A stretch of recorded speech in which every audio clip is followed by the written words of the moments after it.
जय माता दी, नमस्कार, सुस्वागतम। कैसे हैं आप सब? हम बात कर रहे हैं शिवरात्रि की। शिवरात्रि पर हमें क्या करना चाहिए, क्या नहीं करना चाहिए, शिवरात्रि क्यों मनाई जाती है और इस बार जो शिवरात्रि 18 फरवरी को पड़ रही है, उसमें ऐसा क्या विशेष है और हमें किस फल की प्राप्ति हो सकती है? हमें क्या ऐसा करना चाहिए कि जिससे हमें वो सब कुछ मिल सके जो हम अपने जीवन में चाहते हैं या जो हमारे जीवन में कमी थी वो पूरी हो सके। तो इस दिन जो शिवरात्रि पड़ेगी 18 फरवरी को, शनिवार के दिन, इसको शनि प्रदोष भी कहा जाता है, क्योंकि शनि प्रदोष में जब शनि का व्रत भी किया जाता है और शिवरात्रि का व्रत भी, तो दोनों की पूजा जब आप एक साथ करेंगे तो ये आपके लिए बहुत ही शुभ फलदायी होगा। इसीलिए ये वीडियो आपके लिए विशेष है कि शनिवार का दिन और शिवरात्रि का दिन जब आपस में एक ही दिन आ रहे हैं, एक ही दिन आप जब ये करेंगे तो आपको इसका डबल फ़ायदा मिलेगा, यानी कि डबल लाभ आप इसका उठा सकते हैं। तो इस दिन आपको क्या करना चाहिए, क्योंकि शिवरात्रि पे बहुत सारे भक्त जब मंदिर में जाते हैं, शिव के भक्तों की भीड़ आपने मंदिर में देखी होगी, और शिवरात्रि का जो ये दिन मनाया जाता है, जो ये व्रत रखा जाता है, अपने आप में भोलेनाथ को प्रसन्न करने के लिए बहुत ही अच्छा ये महाशिवरात्रि का पर्व बताया गया है और माना जाता है। तो इस बार की शिवरात्रि तो और भी स्पेशल है आपके लिए। अगर ये शनि प्रदोष व्रत आप रखते हैं, शिवरात्रि का व्रत रखते हैं, शनि की पूजा आप शाम को करिएगा और शिवरात्रि की पूजा सुबह उठ के आपको नहा धो के उसके बाद करनी है, तो आपके लिए ये डबल फ़ायदा देने वाली है। इस व्रत को भी आप रख सकते हैं और शिवरात्रि के व्रत को तो आप रखेंगे ही रखेंगे। तो इस व्रत में आपको कुछ नियम पालन करने पड़ेंगे, यानी आपको किस विधि से करना है, आपको ये ज़रूर ध्यान रखना है।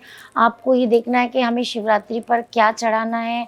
बेलपत्र, बेर, भांग, धतूरा, अक्षत, कुमकुम आपको नहीं चढ़ानी है, रोली, ये सब आपको शिवरात्रि पर शिवलिंग पर जलाभिषेक करना है, अभिषेक करना है, रुद्राभिषेक करना है, जिससे कि आपकी मनोइच्छा, जो मनोकामना है वो पूरी हो। तो इससे आपको शिव की जो आप उपासना करेंगे, आपकी मन इच्छा पूरी होगी। और जब आप शनि का प्रदोष व्रत, ये शनि प्रदोष रखेंगे, तो आप पे जो आ रही शनि की 7.5 शनि की ढैया, इसके जो दुष्प्रभाव आप पे आ रहे थे, पैसा नहीं बच पा रहा था, सब लोगों से रिश्ते आपके ख़राब हो रहे थे, आपकी मेंटल पावर वीक हो रही थी, नेगेटिविटी आ रही थी, तो ये सब ठीक होने लगेगी इस व्रत को करने के बाद, क्योंकि इसका डबल प्रभाव है यहाँ पे। उस दिन शिवरात्रि का भी दिन है और प्रदोष व्रत का भी दिन है, यानी शनि प्रदोष का। तो आपको शनि के जो भी आप पे दुष्प्रभाव आ रहे थे वो दूर होंगे, वो आपके ठीक होंगे। शनि की वजह से कोई आपको परेशानी आ रही थी, कोई हड्डियों में दर्द था,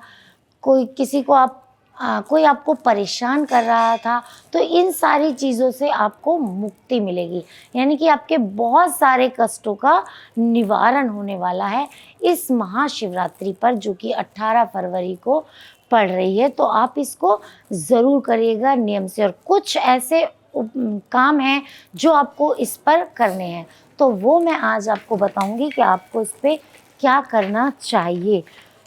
जब महाशिवरात्रि पे जब आप अभिषेक करें तो आपको जल में थोड़े से काले तिल मिलाकर आपको करना चाहिए, जो कि आपके लिए, क्योंकि शनि प्रदोष है तो काले तिल इसलिए आपको इस पर मिलाने हैं, जिससे आपको दोनों का बेनिफिट मिलने वाला है, यानी कि एक तीर में दो निशाने, ये वो वाला योग यहाँ पे बन रहा है।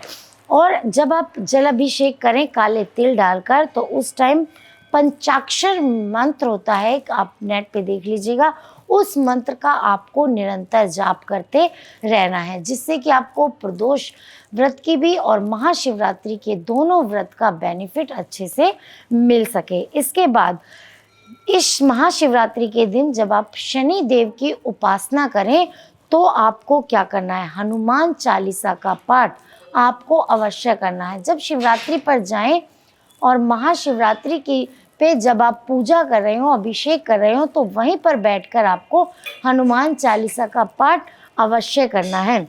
इससे भी आपको शनि के दुष्प्रभाव से मुक्ति मिलेगी, आपके अच्छे कर्म ऐड होंगे और आपके जो जो दुख हैं, जो परेशानी है, वो खत्म होंगी अगर आप इस शिवरात्रि पर ये करते हैं।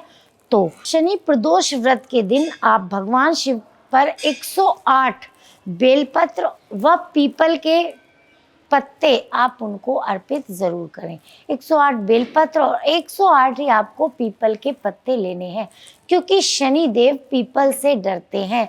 ऐसी मान्यता है ना, आपको मैंने पहले भी बताया कि शनि देव को अगर शांत करना है तो आपको पीपल की पूजा करनी चाहिए।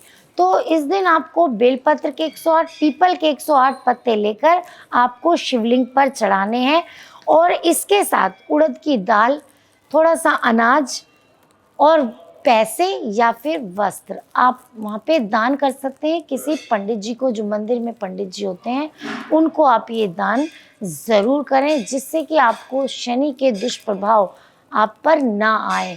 जो शनि की 7.5 चल रही थी, जो ढैया चल रही थी, जिससे आप डर रहे थे कि हमने ऐसे कर्म किए हैं। कर्म तो ज़रूरी है अच्छे करने, क्योंकि शनि की 7.5 आपको ज़रूर परेशान करेगी जब आप खराब कर्म करते हैं, लेकिन फिर भी बहुत हद तक इससे आपको राहत मिलेगी, क्योंकि एक दुर्लभ ऐसा संयोग बन रहा है ना कि शनिवार के दिन महाशिवरात्रि पड़ रही है, शनि प्रदोष है। तो अगर आप ये करते हैं तो आपको बहुत सारी चीज़ों में फ़ायदा मिलेगा। आपका पैसे से रिलेटेड, आपको बीमारी कोई ज़्यादा लंबी है, आपके कोई पैसे नहीं दे रहा, आपके बच्चे का पढ़ाई में ध्यान नहीं है और आपके कोई पूर्व जन्म के कार्य हैं जो सामने आ गए और आपका कोई काम बनता ही नहीं है, तो उन सारी चीज़ों में बहुत ही आसानी होगी, यानी उन सारी चीज़ों से राहत मिलेगी। आपके बहुत ज़्यादा दुख दरिद्रता जो है वो दूर होगी। आपको ये ज़रूर करना चाहिए। हनुमान चालीसा का पाठ ज़रूर करें शिवलिंग पर जब आप पूजा करने जाएं, वहीं बैठकर, और 108 बेलपत्र के साथ साथ 108 पीपल के पत्ते भी शिवलिंग पर आप ज़रूर चढ़ाएं। इसको आपको डबल बेनिफिट होगा, तो है ना, दो का फ़ायदा।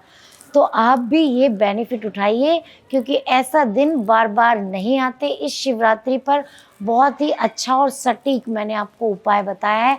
अगर आप ये करते हैं तो आप बहुत सारे रोगों से भी मुक्ति पा जाएंगे। तो ये थी महाशिवरात्रि पर एक बहुत ही अच्छा दुर्लभ जो संयोग बना है उसके बारे में जानकारी।